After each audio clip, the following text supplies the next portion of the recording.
Thank you, Mr. President, for inviting me here today to talk with you about home building and energy efficiency. And welcome to all of you. I'm glad that you're here and able to join us today. We're here to help President Clinton launch a new initiative with the housing industry. I'm excited because that initiative will help not only building new houses, but rebuilding old ones as well. Old ones that will be affordable, durable, and energy efficient. At the site in the field behind me, the Lee Group and Braemar Urban Ventures will be building 186 moderate-income, energy-efficient homes. We'll start a tour of some of the technologies that can be used to save energy in homes.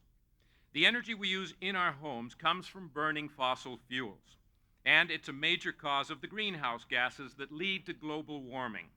We have the opportunity to reduce our consumption of energy, and it can be done easily and cheaply with some of the technologies that we're going to be demonstrating here.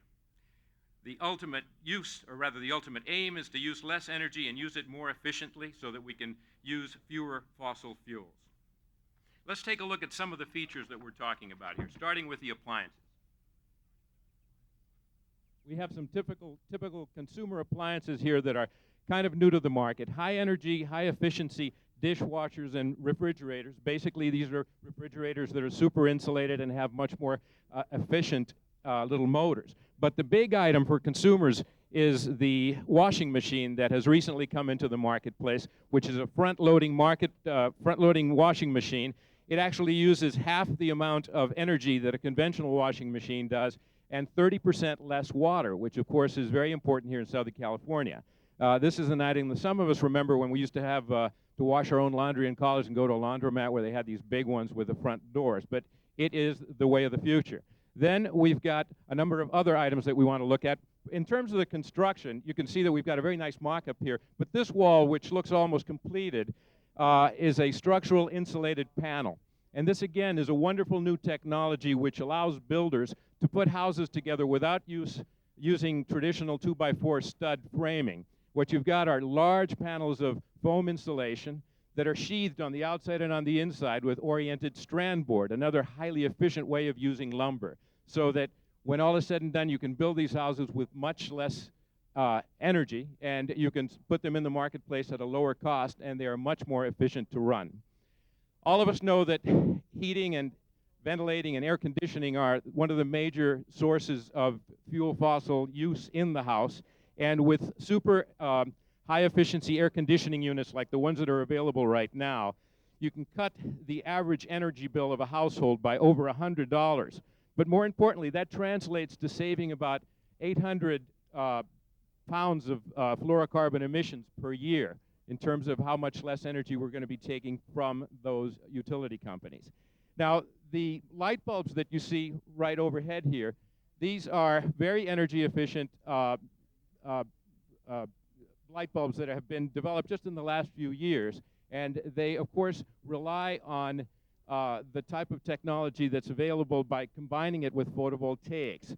Photovoltaics are in the roof overhead, and what you're looking at right now is an array of photovoltaic roof shingles which are producing enough electricity even on a cloudy day so that these fluorescent miniature bulbs can be powered.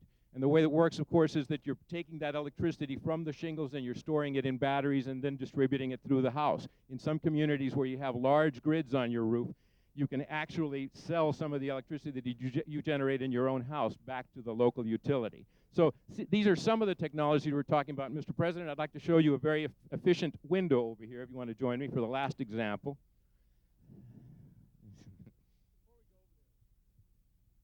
You remember how those solar panels, how big they used to be? Look at this. I want everybody to look at this. Consider this for your home. But look how thin they are. I mean, it's really an amazing thing, and most Americans have not yet seen these, but they can make a huge difference in what we have to do. Big improvement in terms of the cost of installation.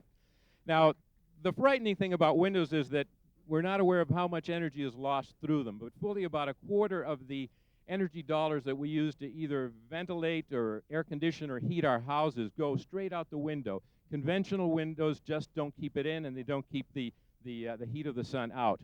These windows are thermal pane, but they're made with low emissivity glass. There's actually a mineral coating on the inside of the outer pane and on the outside of the inner pane. That sounds confusing, but what it does is, in the summertime, it bounces back the heat from the sun that's trying to enter the air-cooled environment.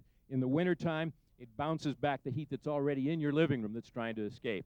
So with windows like these, you can expect to save up to 55% of your energy loss over conventional single-pane windows.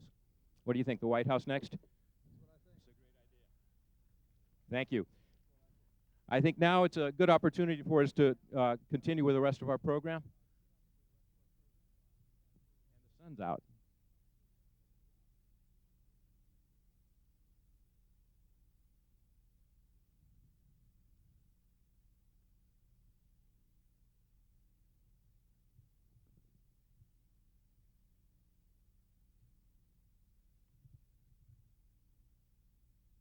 That was Congressman right now.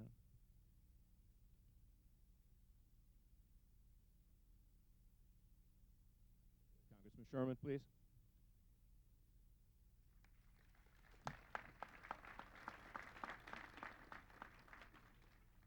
Hello, I'm Brad Sherman from Sherman Oaks. And nothing could thrill me more than to have the President of the United States here in the San Fernando Valley.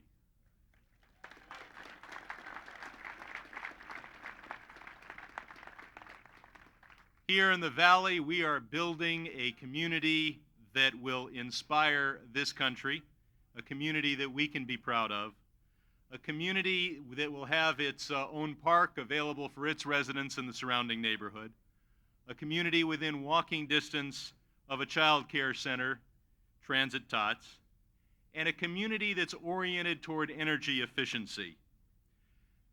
We must pay attention to global warming. We should ratify the Kyoto Treaty, and we should meet its standards for reducing greenhouse gases. This community is obviously right here within walking distance of the Metrolink station. But what brings us here today is to build the individual homes in a way to reduce their energy consumption. You know, 20% of the greenhouse gases we create in operating our homes. And that is why PATH, the Partnership for Advancing Technology in Housing, has established as a goal creating new homes that use only half as much energy and create only half as much greenhouse gases.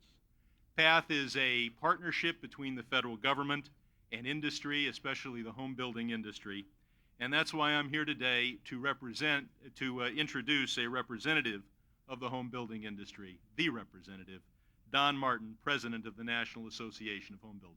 Thank you.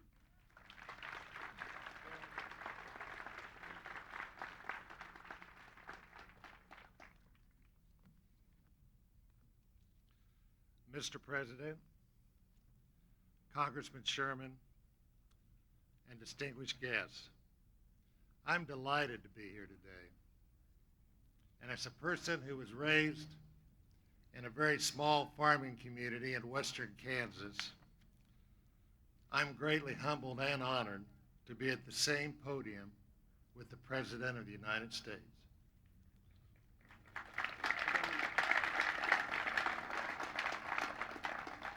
It is also an honor to represent the National Association of Home Builders in speaking about the Partnership for Advancing Technology in Housing.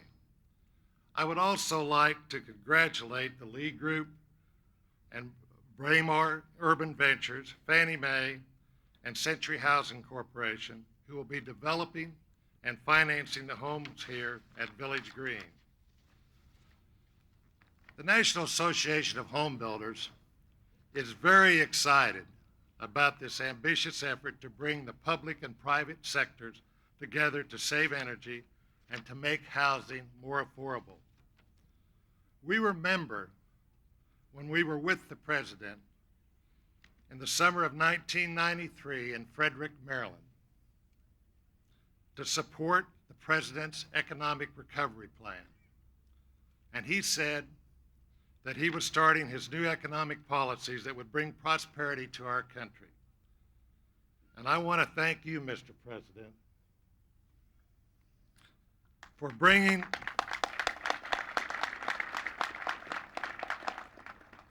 that prosperity to the American public and to the home building industry for 5 good years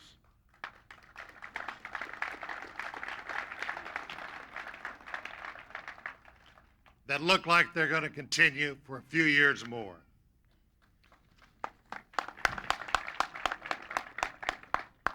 President Clinton will focus on how home builders can support efforts to reduce greenhouse emissions and prevent global climate change. As another example of this, I'm proud to report that the Home Builders Association of Central New Mexico, my home association, has launched one of the nation's first voluntary, market-driven green builder programs. It focuses on affordable houses in the $80,000 to $85,000 range and recognizes and awards construction that conserves energy, reduces waste, and promotes the use of energy-efficient materials, just like this community that's being developed here. We started the program last fall, and we've already signed up more than 50 builders, representing a total of more than 500 new homes. This program and the one we are highlight here today serve as national models for other of our 800 local home builders associations throughout the country. NHB is willing and eager to work with the administration to form these partnerships that will bring emergency technologies into residential construction. This means not just the 1.4 million new homes we build each year, but the nation's 100 million existing homes. To make significant improvements by 2010, we must focus considerable effort on existing housing. After all, more than 85% of the nation's housing inventory in 2010 will have been built prior to today. President Clinton will outline the ambitious goals for the PATH program. And although energy and environmental issues are extremely important considerations, builders and home buyers are also concerned with such important issues as housing affordability and product durability.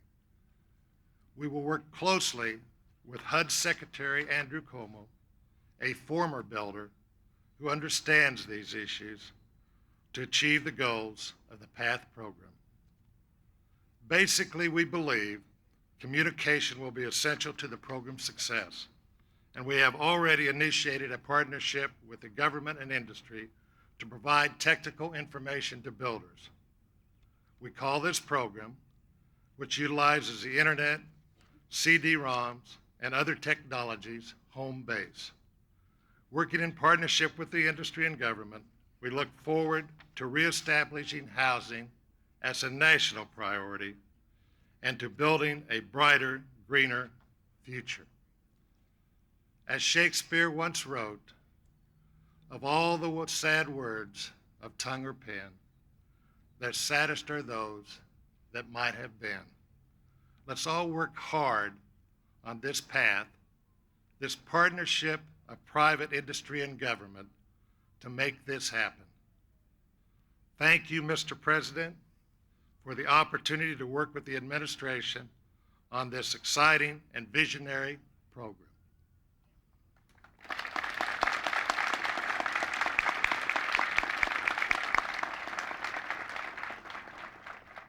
And now it's my pleasure to introduce Christy Steindorf. She's a homeowner in South Orange County who lives in a pilot home that is the same type of home that will be built in this community. Christy?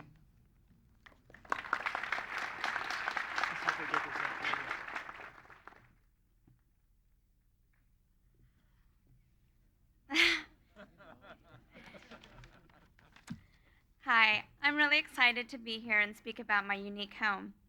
About a year and a half ago, my family and I decided that it was time for us to search for our first real home. Until then, we were living in a small one-bedroom apartment, but felt it was time we joined the ranks of the real homeowners. As a first-time homebuyer on a budget, there were several important factors that my husband and I required in our home purchase. Among these factors were cost and a lifestyle fit. Learning about the energy-efficient test home became a contributing factor in our decision to buy at Los Abanicos. Not only had we found a home well within our budget, but found a home that perfectly fit within our environmentally conscientious lifestyle. Tim Beggs, a representative from Integrated Building and Construction Solutions, explained in detail the beneficial features of our new home. The windows are tinted blue to help keep out the heat in the summer. Our heater is in the hallway closet instead of the attic, which allows it to use less energy to heat our home. Also, our air conditioning unit is a half a ton smaller than the regular units in our courtyard. And due to the additional insulation and window tint, it uses less energy to cool the home. In comparison with our neighbors, our energy bills are equivalent to houses 30 to 40% smaller than our own. And this past summer, we used half the cooling energy than the exact same model house without the improvements. Also, our electric bills are equivalent to what they were when we were in the small apartment. The best part about our home is that we've never experienced any inconvenience, nor have we sacrificed any comfort to save money and conserve energy. Actually, we're extremely proud of our home. We're well aware of the importance that conservation has on the environment and feel that our home helps us do our part. It's comforting to know that there are companies working toward a goal of making it easier and more affordable to save our environment. My husband and I would strongly recommend a home of this type to any buyer. The benefits, both economically and environmentally, are tremendous. I want my son to live in a clean world, a world where we don't have to worry about a change in climate. We can avoid this by supporting programs that the President is announcing today. I hope that more people can follow our lead and seek out homes and live in homes that are better for the environment. I'm very proud to join this distinguished group and honored to introduce the President of the United States, who I would like to thank for his personal interest in cleaning up the environment. Please join me now in welcoming the President of the United States, Bill Clinton.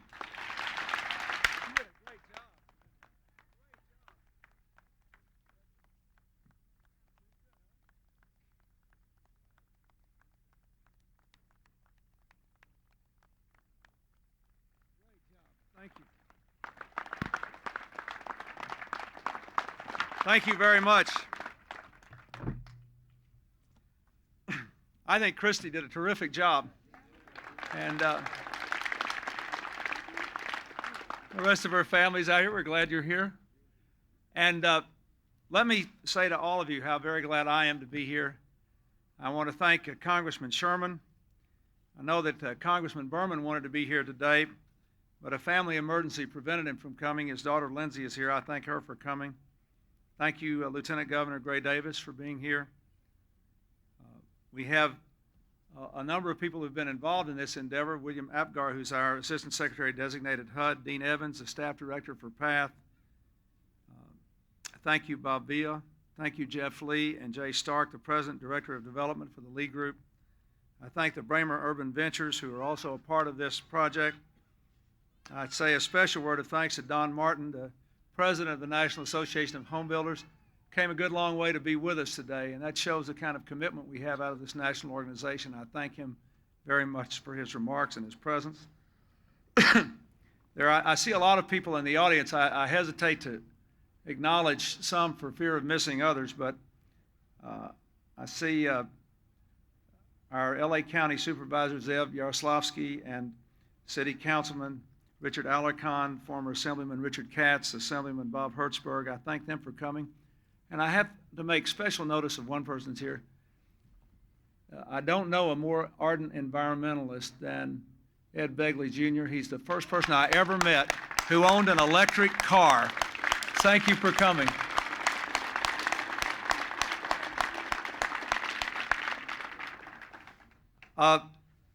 Ladies and gentlemen, this is a very important day. I know that all of us are glad that our country is enjoying good economic times, that we have 15 million new jobs, the lowest unemployment in 28 years, the lowest inflation rate in 30 years, the lowest crime rate in 24 years, the highest consumer confidence in 30 years. We also have another accomplishment as a country that's particularly relevant today. We have the highest home ownership ever recorded in the history of the United States. And all of that is very good. The housing market has never been stronger. It appears that between now and 2010, we'll have 15 million more new homes built in America.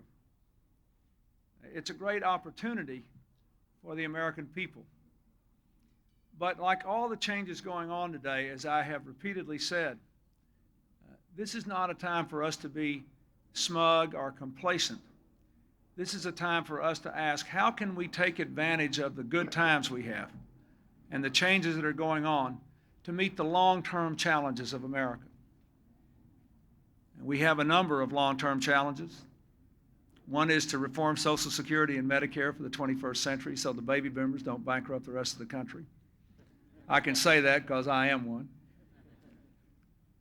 Another is to bring the spark of free enterprise to the inner city neighborhoods that haven't yet felt it, to make sure everybody has a chance to be a part of the economic future of America. Another is to make the most of our rich racial and ethnic diversity so that we are even stronger than we have ever been. Another is to build a world-class system of elementary and secondary education to go along with our system of higher education. But all of that requires us to be able to live in our global home on free and fair and decent terms with our neighbors around the world. And the biggest challenge to that today, in my opinion, is the challenge of climate change and global warming. There is virtually unanimous, not complete, but virtually unanimous opinion among scientists that the globe is warming at an unacceptably rapid rate.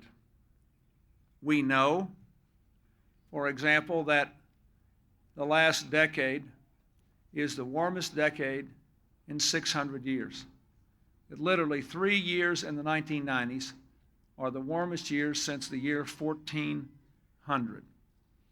You know, in California, from the unusual severity of this El Nino, what these kind of disruptive weather events can be like. And we know that if the climate, in fact, continues to heat up through the excessive emission of greenhouse gases into the atmosphere, we will have more extreme, dramatic weather events, such as those you've experienced so frequently in California in the last few years, on a more regular basis throughout the United States and indeed throughout the world.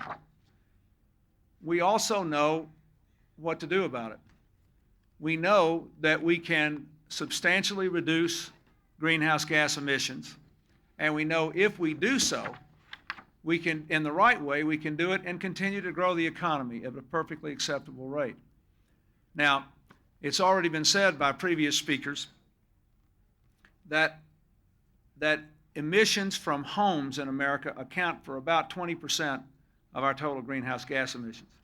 Let me try to put that in some perspective. Basically, a third of the greenhouse gas emissions come from transportation, primarily from cars and trucks.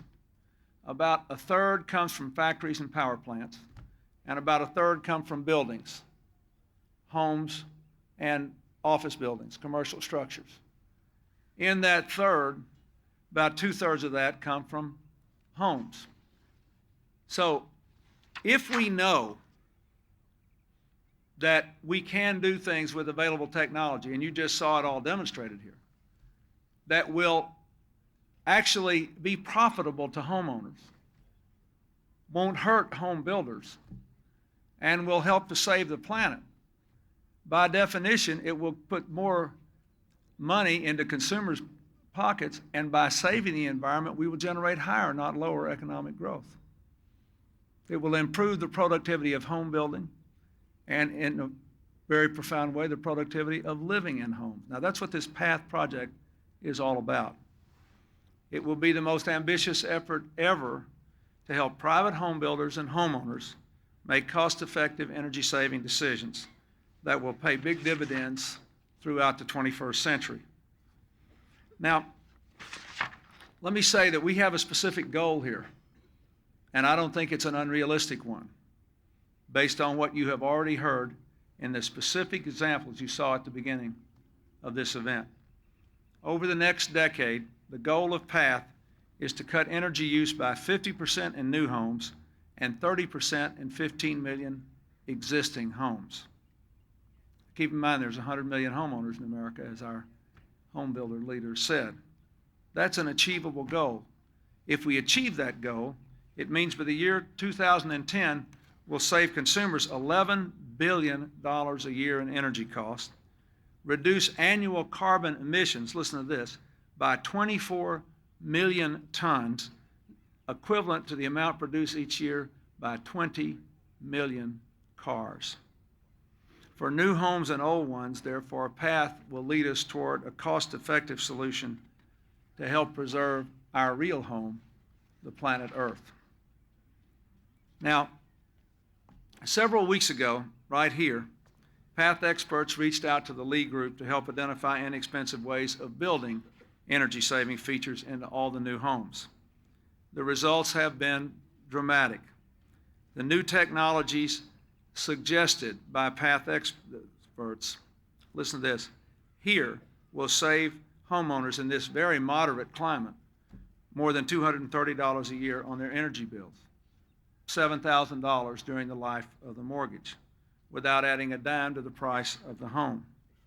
In regions where there are greater extremes of hot and cold, the savings will be much, much larger. The power of this partnership is growing every day. Many federal agencies are working with builders and suppliers to develop even better technologies. They're working with state and local officials to streamline regulations, and that's very important. That's why I'm glad to see so many state and local officials here today. The Los Angeles City Council just passed a resolution to help speed path projects. When homeowners agree to buy ultra-efficient appliances, the Department of Water and Power will help to pay any extra cost. Fannie Mae will make it possible for more homeowners to qualify for home mortgages, giving them credit for the energy savings they will collect in terms of the eligibility for their mortgage. And we ought to congratulate MetroLink, too, for making it so easy for community members to leave their cars at home. Now, this collaborative approach to energy savings is the same one we're also trying to take with the commercial sector. Remember, residential and commercial together about a third of our greenhouse gas emissions. We're working with the owners and managers of the Empire State Building and the World Trade Center in New York, the Sears Tower in Chicago, and many other buildings to cut their energy use by up to 30%. It's the approach we're taking in the car industry. Transportation is a third of the problem.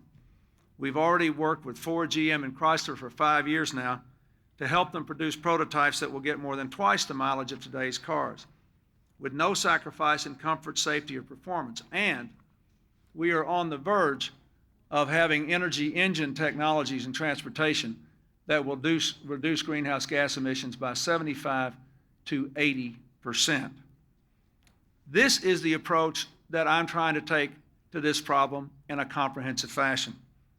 It's why I have asked the Congress to make a commitment that is unprecedented but a good investment of $6.3 billion over the next few years for research and for tax incentives to mobilize these new technologies.